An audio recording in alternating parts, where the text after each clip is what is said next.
Hour 3 of Live and Local for a Thursday. It's not just any Thursday, though. It's Thursday, November 11th, and that makes it Veterans Day. And wanted to have Barak Zilberberg on. He is a candidate for governor of Nevada.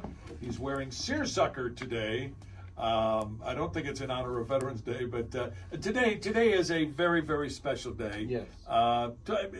Your message to veterans all across the state of Nevada.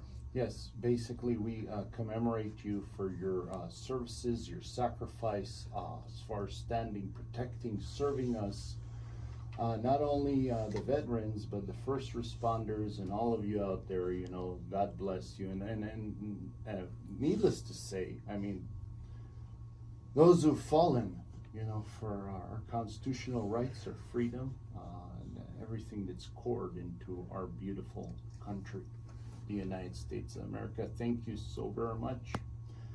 I commemorate you, I salute you, and thank you for protecting us and serving us. And those who've fallen again, I commemorate their families and everybody that has fought for our freedom and our rights here in the United States of America. Thank you, and Nevada.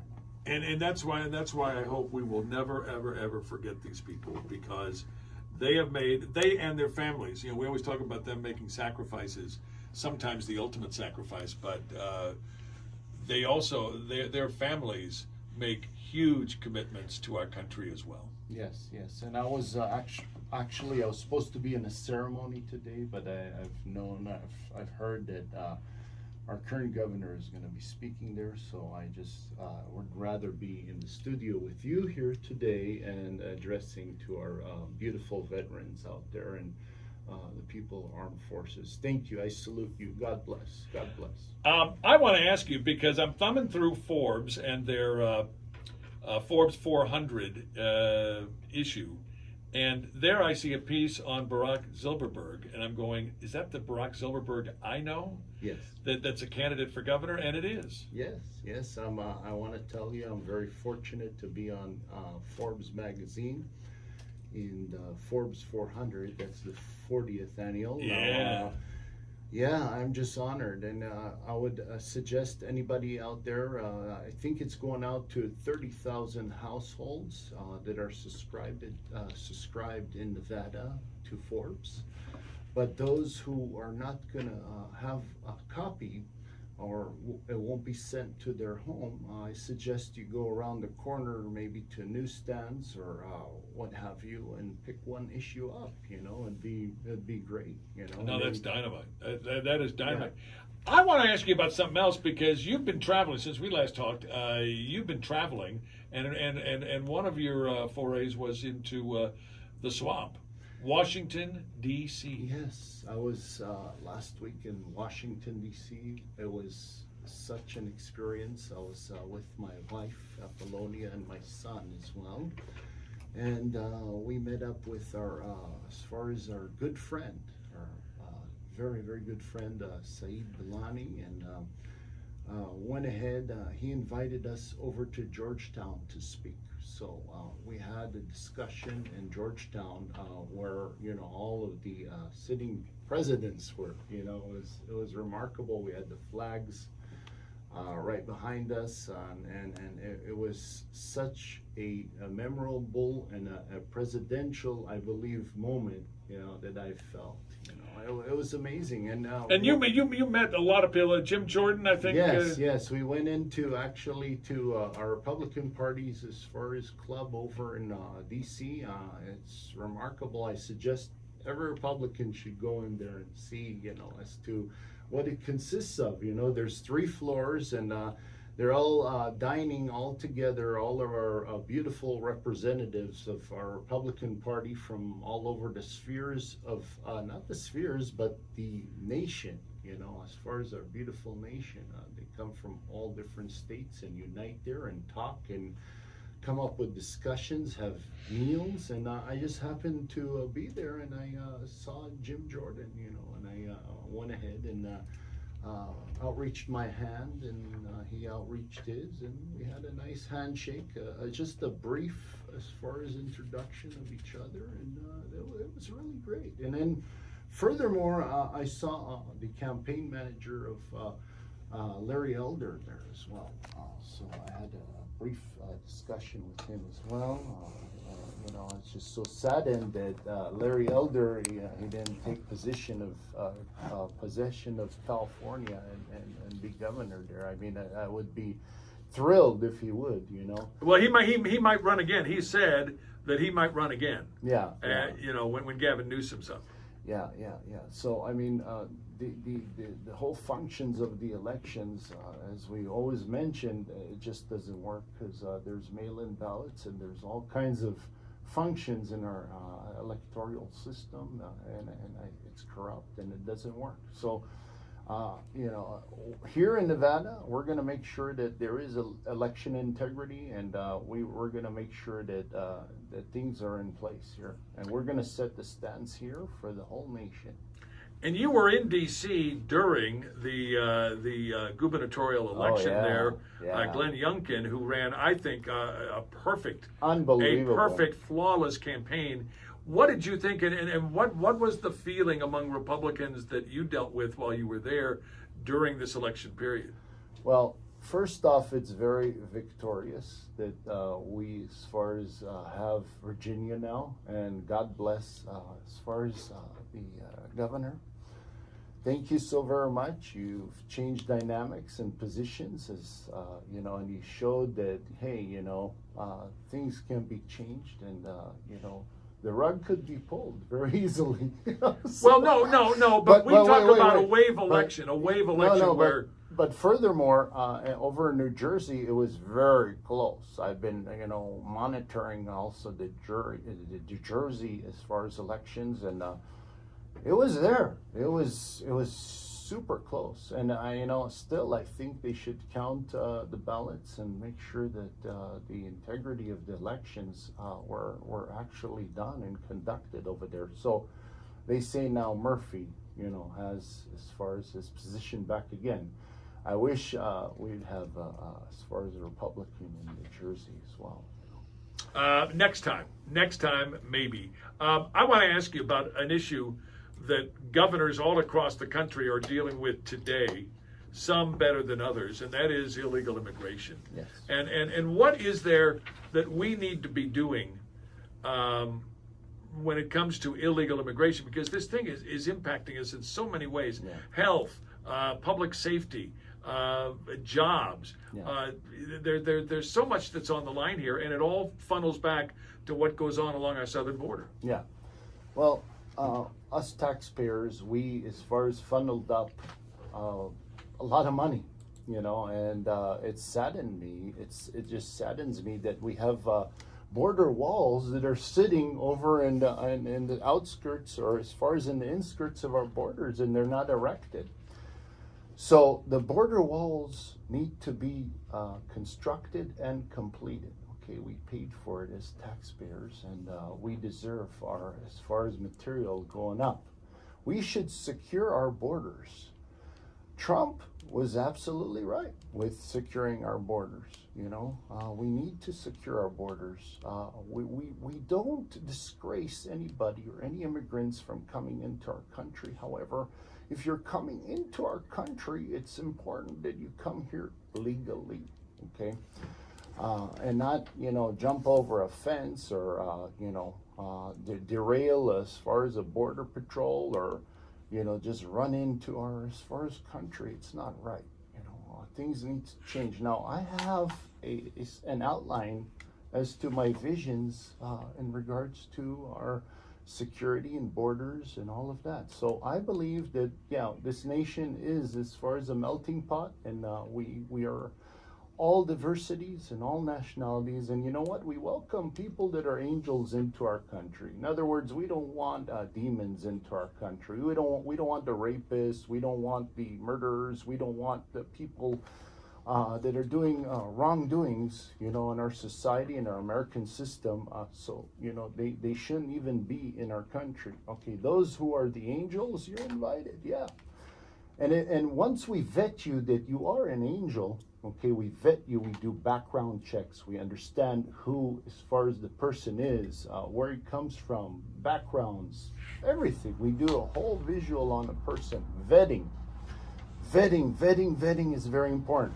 Once we identify you're a good person, fine, we'll give you a 3-year work permit, you know, to go ahead and you will have a work permit. You're not a permanent resident, but you'd have a work permit. And then we identify that, you know, you're not as far as a resident of the United States. So they can't vote, okay? So they're coming in, right? You give them as far as their 3-year work permit. They pay taxes to as far as our United States and to the system, to the IRS, okay? We have as far as all identifications on the person, everything. Within 3 years, they've attributed to our society and done well, then they could go into a permanent status, as far as a permanent status. So we give them a resident card, you know, so that they are a resident of the United States, yeah. And then furthermore, after 3 years, they've done their duties, they've contributed to all communities, they're righteous people, everything's okay, then they could go and be a citizen of the United States, which would be on the 7th year. And it's very simple, it's cut and dry, and that's what I would do. And where can they find that plan? Well, no, I constructed this plan. I just envisioned this plan. Just, you know, I'm shooting from the heart. You know, a lot of people say, oh, I shoot from the hip, but I shoot from the heart. More coming up with Barak Zilberberg, candidate for governor of Nevada, as we continue on AM 670 KMZQ.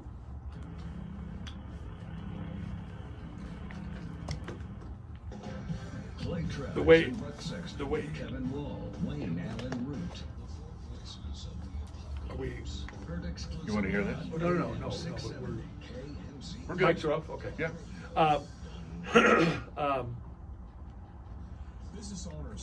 The way you just described it, you should have on your website. Yeah. Thought maybe it was already on. It wasn't up. I just announced it here in your show. I like that. I think We're about scooping it. everybody. This way, they pay taxes to our system. You understand? They're not under the table, no cash is going on, anything. So they pay and attribute their taxes to our American system, right? And they've done good, they've achieved greatness, Yeah. and then they go on to being a permanent resident. It's like a probationary period, you understand? Yeah. And you prove yourself, and then furthermore, to as far as citizenship of the United States. Wouldn't that be nice? Oh, And then they're citizens, that's it, you know? And we don't have the problems, we don't have all of this, you know? And then we close our borders, we're gonna close our borders, because that's what it's for. We have to secure our borders, you know? I use, and you're welcome to use this. But this is not unlike when you go to the mall and you'll see a Saturday morning, like at 9 o'clock, and you'll see people in the store, workers in the store, but the doors are locked. Yeah. And there's a sign that says closed for inventory. Yeah. And that's what this is. We're going to take inventory. We're going to find out, is it Yeah. 11 million, 12 million, or 25 million? Yes, we have to take inventory. It's like no, Because but every person we should understand who is living in our nation. are they good people or bad people? Yeah, exactly. And we don't want to attribute to bad people, No, you know. no. We only want good people here who can contribute to our beautiful nation. And we don't want problems. We don't want all of that, you know. I'm just reading here that even Europe is talking about building a wall because Muslims keep sneaking in Yeah, I'm telling you. and changing their culture. No, I mean the thing is there has to be security involved. Yeah. You have to secure your borders. It's a And must. by the way, I have a friend from Finland, and she said that there was unfortunately know what? a big I'm not problem, just talking because about their religious Hispanics views are only. really We're different not than saying more Hispanic, but conservative. everybody Oh, very comes in different, and yeah. infiltrates Yeah. from And Mexico. They don't take They fly kindly into to Mexico people and who they just don't adhere make to sure their you find a way to get the website. Beliefs. worldview. Yeah. Yeah, I think that's going to be Exactly. important for you to get that. Not good. Let people. Yeah, and then they even made a from like a mosque or something. I remember she told Yeah. us, but then there was like a lot of rapes and like stuff But we need going to let on. I people felt know really when that stuff bad. That's what they do. Okay.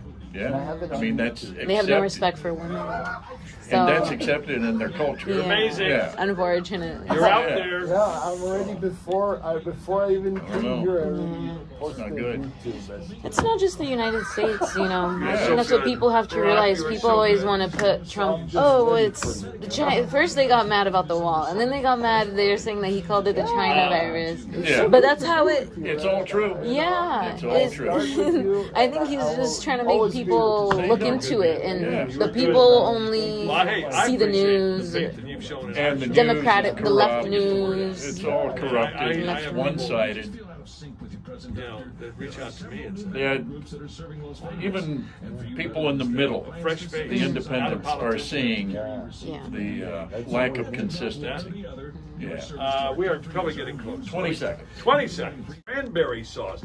Everything is astronomical, and yet our government can't seem to do anything right to make this thing go away. This inflation, this Biden inflation. Yeah, it's a 30-year high. You know, it's very sad. You know, and we are 6.5%. You know, and inflation is high. It's crazy. The problem here is that we're at need with as far as the countries, other countries, for our goods and their services. So, given and said all of that, we need to bring our industries and our manufacturing and everything back here. We gotta, as far as support us Americans, our American workers, our industries. China is not cheap anymore. I'm sorry to tell you out there. I mean, I have no problem with Chinese Americans. I love Chinese Americans. I love the Chinese people. They're very nice. But what I don't get along with is the regime and the communism of the government of China. You know, I'm not in agreement to that. So you guys started off cheap with us. Yeah, you said, oh, I have cheap labor. Come over, you know, and manufacture your goods over here. But guess what? Cheap is expensive. Always, all of you out there, cheap is always expensive. And now we're just bleeding, you know, and we're under the arms of other nations, and it shouldn't be that way. So what we need to do is we need to bring over our manufacturing, our industries back here in the United States. It's not cheap over there anymore. And then the cargo freight that's going out to our, as far as to our ports, not only in the West Coast, but now DeSantis, as far as has been so cordial in inviting cargo ships over to his port, which is very admirable. Thank you very much. I call you the Santa Claus, you know. So you're bringing in, you know, Christmas over to our beautiful nation. But we shouldn't. Let's backpedal here. We shouldn't be reliant on any cargo ships or anything. We should have our own industries here. We should have our own manufacturing here. Everything should be here. We have all the minerals. I mean, now he's closed the pipeline, you know, and now he made us weakened in our self-sufficiency of our oil as well. You know, our president, our current president, which I don't want to even name his name. So he not only he shut down the pipeline, not only that, he furloughed all the people from the pipeline, but now we're paying, you know, these astronomical gas prices, and this is where the inflation comes. He's printing more money. Now he wants to spend in infrastructure. Yeah, I like infrastructure, but, you know, let's backpedal and solve the problems that we have as well, and then, you know, go on to other agendas. But he's all over the place, and I don't know. He's been in 9 months, and I tell you, I wish him luck, you know, because where I see this country's heading in 9 months, I just don't see another, 3 years and some odd, you know, more to go. You know, you talked about oil independence and how we need to be oil independent and petroleum independent. But there's another independence, and that's manufacturing. You touched Yes. on that. But the other one that we haven't talked about is agriculture. and agriculture independence here in Nevada. That's something that's something a governor can have a direct influence on. Absolutely. I've been through the rules of Nevada. I've been up north. I've been all throughout Fallon, moving on to Washoe, and I see livestock there. I see animals. I see all kinds of vegetation, and I believe we could have our own produce, our own vegetation. We will be self-sufficient in vegetation, in farming, and agricultural. We don't need anything from California or nowhere else in the nation, because we're going to have our own crops and vegetation here. I want to ask in our final 90 seconds, what is it your campaign needs? I know you've been crisscrossing the state. I know you've been to Washington, D.C., but obviously your campaign has needs. What is it that you need at this point, this juncture?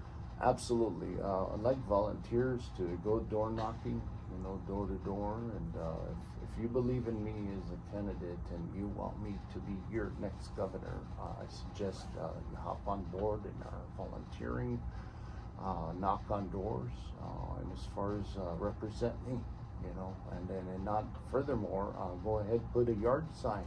If they love my stances, my policies, they love what we have to say and what we're going to do, because my promises are delivered. Okay, I don't just promise and not deliver. I deliver. So if they like my stances, put a yard sign in your front yard. How can they go about doing that? They go on my website, www.barakzilberberg.com. That's BarakZilberberg.com. There's also a contribution, in other words, an investment button. Invest into my campaign for a brighter future of Nevada, and furthermore, there's a donation, and there is a register to vote. Right?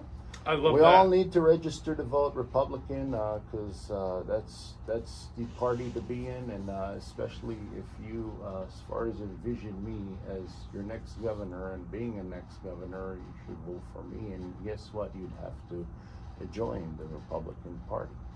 And then if you'd like to excuse yourself from the Republican Party and go over to whatever party you belong to, go ahead. But if you want to vote for me, I'm in the Republican Party, and that's where you have to be. Give that address again. My www.barakzilberberg.com. That's barakzilberberg.com. Log in, check me out, and I'm all the platforms. I'm on YouTube, I'm in Instagram, and he's Facebook. in Forbes. He's in Forbes and magazine. I'm in Forbes now, and it's just a train that is moving so fast. I don't believe even I'm running. I'm actually sprinting. I love it. You be safe out on the campaign trail, my friend. Thank you so very much, and I wish you luck in all of you, and God bless you, Nevadans, and again, all of you veterans out there, and as far as all of you who've fallen for us, God bless you, and God bless America, and God bless Nevada. Battle-born Nevada. I love it. Barak Zilberberg. He always comes with a lot of energy. You ever notice that? Candidate for governor of Nevada. Stay with us. More to come as we continue on AM 670 KMZQ. Thank you. Whew, that was good. KMZQ.